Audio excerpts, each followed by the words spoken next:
Jamal is the type of kid that a coach loves because he seemed to be doing half of your guys' recruiting for you on Twitter every day. Every day. You like that. Again, he knows all the ins and outs, personality of guys. If we got a guy on the fringe of maybe wanting to jump in or something else, he could fill us in on it. And he's a guy, he's kind of the glue of the recruiting class for us in all the coaches' opinion. And I think all of the other recruits would agree with that. So he did a really good job. And he's a really good player, so it makes a world of difference for us, knowing that we get not only a good player with some leadership qualities, but a guy who cares. So. And I know Coach said he's up about 250. Do you see him inside and Aubrey outside? Is that Yes, where they fit? Absolutely. Aubrey has a little bit more versatility to play in space, whereas Jamal is definitely our inside presence. A guy that's going to plug up the middle a little bit, but has enough athleticism to drop into coverage if need be. But he's definitely more of a Mike linebacker, where Aubrey's more of the outside linebacker that could be versatile inside or outside the box. Coach talked about the philosophy of getting bigger on the line. Did that apply across the defense? I mean, when you're looking even at linebacker and defensive backs? Yes, it did. And you know, we talked about getting longer, bigger, more athletic. And so when you start implementing some of the defensive backs and safeties and corners that we signed, those kids are all hovering around the 6 foot mark. Some taller, and being able to compete against some of the bigger receivers. We noticed that sometimes fast wasn't always the answer. You need to have a little bit bigger body. When you have a guy like Arion Penn, who played exceptional for us, made a lot of plays, him and John Gibson. When we started to face a little bit bigger receiver, they had a hard time making plays on that jump ball. And so being able to get longer, we hope that it comes into play where we can hopefully defend some of those plays more down the field. With the emphasis of size and physicality, is that just a reflection of the league that you're in and the kind of players that you guys face nearly every week? Well, absolutely. You know, your conference play is the number one factor that you prepare for.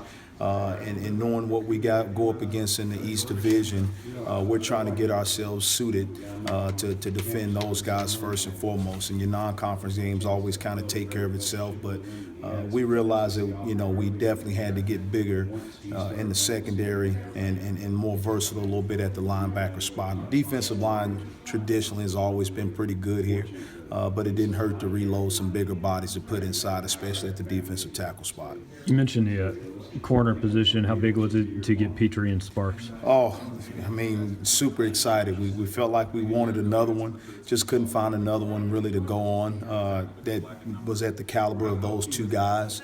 But again, speed.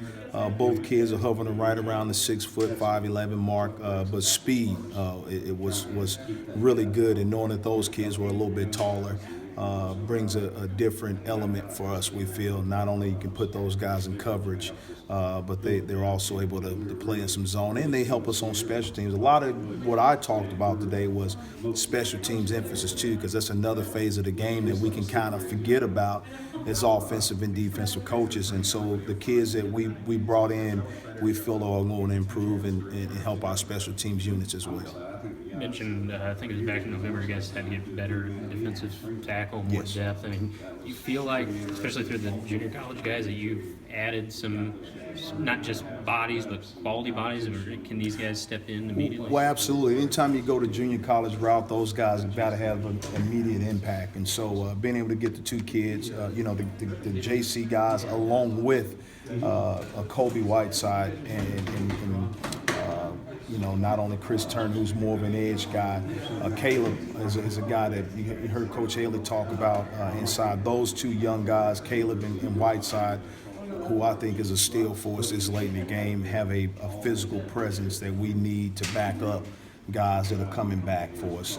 You know, obviously with Utsi and Beckner coming off of injuries, those two guys are going to be exceptional, but they got some guys that are going to come in and kind of, again, historically give us a 8-man, 9-man rotation along our defensive line, which you need in this conference. How much different, I don't know if easier is the right word, is it for you? I mean, last year I think the first time we talked to you with signing day, and then you're coordinated a defense that Right. you didn't pick any of those guys, and Right. now you have some guys that are fitting into what you guys want to do maybe a little more. Well, it makes a world of difference. I think we do everything collectively. You've heard our recruiting department get much praise.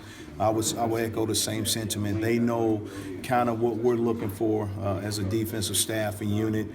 They present it, and we all decide. We all have a say in it. So that's the beauty of it. So when we get them, we all get them. It's not, hey, that was your guy. We all say yes on this guy. So when you collectively do it that way, everybody's invested in not only the player but their position as well. And so being able to have a little bit more input with the guys that are coming in, we feel better about it. Not that the guys we had were bad by any stretch, but you kind of know what you're getting in character-wise, and a lot of those things that have been thrown around makes a world of difference when you're trying to build something from the ground up, not necessarily what you inherit, but from the ground up. And so we're trying to recruit kids that love football and high character kids who are going to help bring, an environment and a love for the game of football that not only has been wavered, I think, in the game itself, but we got to get guys who love it, not guys who just do it because they're on scholarship. They got to love this thing, and we're just trying to get more guys who are football guys. Coach Odom made reference to it. I understand you can't talk about specific kids, but you know a lot about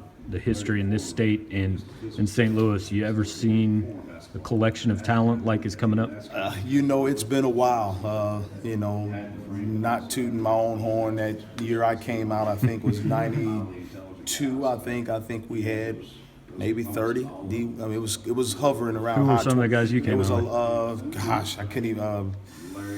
Dennis Stallings, Ronnie Ward, Jason Dulick, the tight end from SLU. It's so many of us. I mean, they were all Division I guys, and so it reminds me of that kind of year where you just say, "Whoa!" And collectively, just in the St. Louis area, not even talking about the kids from the Kansas City side. And each time we hit those young men, we talk about representing the state. There is no other place you can go and say that I'm representing my state. So those guys are our focus. We don't need to start anywhere but here in the state and secure the borders, because we have enough talent, especially in this 18 class, to really put Mizzou back in position to dominate the SEC East and get back to Atlanta, as we all keep preaching. These kids are talented, and we got to make sure that we get them all, not just some of them. We want them all. Were you the best player in that class in 90, whatever it was?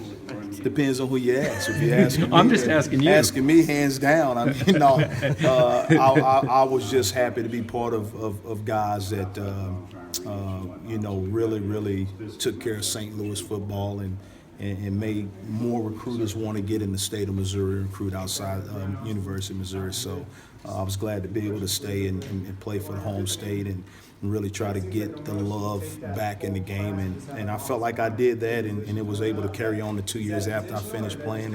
And now I'm back again, and the goal is still the same. I'm just in a different role, and my drive is to bring championships, just like Coach Odom, and to do it in the coaching role would be a dream come true. So we're going to be right back to work next week, and right back working with our kids, and I can't wait to get back, because in this whole process we're talking about all the new recruits. What's lost in the shuffle is your own players and your own team for about 2 months, and so they need us, and we need them. We got to get back and get that bond and connection going again, and get through spring football and get to practicing.